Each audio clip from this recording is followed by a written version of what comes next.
જય માતાજી મિત્રો, હું છું લોક સાહિત્યકાર ભાનુભાઈ ડાંગર અને આજે ફરી એક નવો વિડીયો લઈને હું આપણી સમક્ષ આવી ગયો છું, જેનું નામ છે ડાયાબિટીસથી કેમ બચવું, ડાયાબિટીસને કેમ કંટ્રોલમાં કરવું.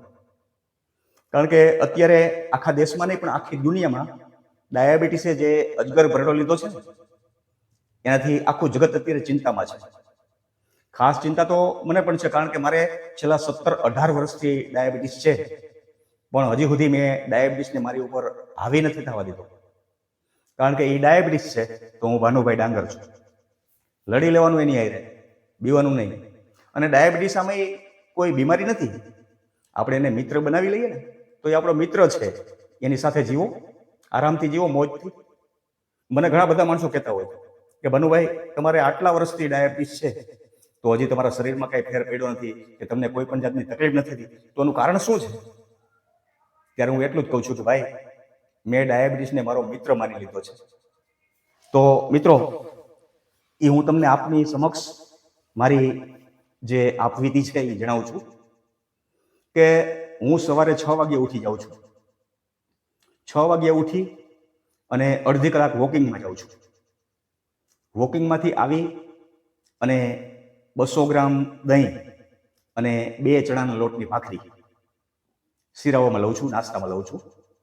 ત્યારબાદ બપોરે 12:30 થી 1 વાગ્યે બાજરાનો અને સોયાબીનનો લોટ બે મિક્સ કરી અને એનો રોટલો બનાવી, એ રોટલો કોઈ પણ જાતના લીલોતરી શાકભાજી અથવા મગની દાળ અથવા ચણાની દાળ સાથે લઉં છું. અને એની પહેલાં હું અડધો વાટકો સલાડનો ખાઈ લઉં છું. અને છેલ્લે 1 ગ્લાસ છાશ પીઉં છું. તેમજ બપોરે 3 થી 3:30 વચ્ચે 1 કપ હાવ મોડી ચા, જરાય ખાંડ નહીં નાખવાની. અને 6 વાગ્યે શેકેલા સિંગદાણા એટલે કે સિંગ, ખારી સિંગ અથવા ડાળિયા ખાઉં છું. અને રાત્રે 9 વાગ્યે સંપૂર્ણ ભોજન, જેમાં ક્યારેક બાજરાનો રોટલો, ક્યારેક જારનો રોટલો, ક્યારેક મકાઈનો રોટલો અને દૂધ, ખીચડી અને કોઈ પણ જાતના વેજીટેબલ એટલે કે લીલોતરી શાક. અને 11 વાગે સૂઈ જાઉં અને સવારે 6 વાગે ઉઠું, એટલે કે 7 કલાકની પૂરેપૂરી નીંદર લઉં છું. અને દિવસ દરમિયાન કોઈ પણ જાતનું હું ગળપણ ખાતો નથી. અને ડાયાબિટીસના ખાસ કોઈ દુશ્મન હોય તો એ મેંદો, ખાંડ, બટેટા અને ભાત અને મીઠી વસ્તુ, આ 4-5 દુશ્મન એના છે. બાકી જો એને આપણે કંટ્રોલમાં કરી લઈએ તો આપણને કોઈ જાતની તકલીફ પડતી નથી. અને મીઠાઈ હું કોઈ પણ જગ્યાએ ગયો હોય ખાતો જ નથી. કદાચ ગમે એવો લગ્ન પ્રસંગમાં ગયો હોય, લગ્ન પ્રસંગમાં સામેવાળાના કોઈ સગા હોય અથવા વરરાજો હોય કે વરરાજાનો બાપ હોય, ગમે આવીને મીઠાઈનું બટકું દે અને ચોખ્ખી ના જ પાડી દેવાની. અરે પછી આપણને કોઈ એમ કહેશે કે ભાઈ આ ભાવ છે, ભાવ છે, પણ ભાવ નથી. આ ભાવ ન કહેવાય, આ દાય જ કહેવાય. ભાવ હોય તો તમે માની જાઓ કે ડાયાબિટીસ ન દેવાય, આ તમને દાય જ છે કે આ કેમ માંદો પડે.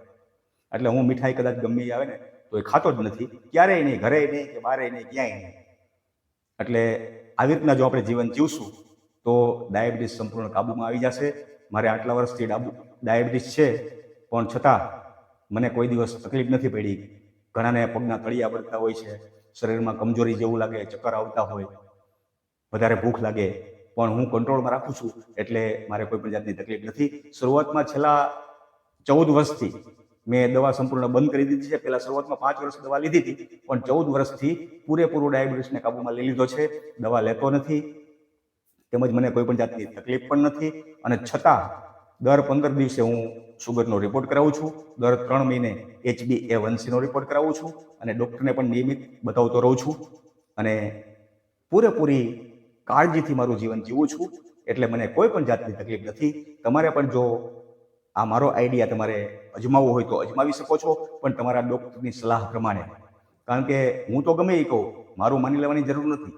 એમ બીજા તમને કોઈ કહેતા હોય કે ભાઈ મારે આમ છે, મારે આમ છે, તો કોઈનું માની નહીં લેવાનું.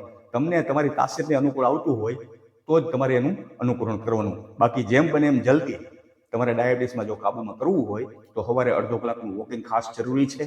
તેમજ સાદો ખોરાક એટલે કે મીઠાઈ કોઈ પણ જાતની નહીં ખાવાની. ભાત, બટેટા, મેંદો આવી આઈટમ તો કોઈ દી નહીં જ લેવાની. બસ આટલું જ કેવું છે. છતાંય તમારા ડૉક્ટરની સલાહ લઈ અને તમારે જે કાંઈ કરવું હોય એ કરી શકો છો. જય માતાજી.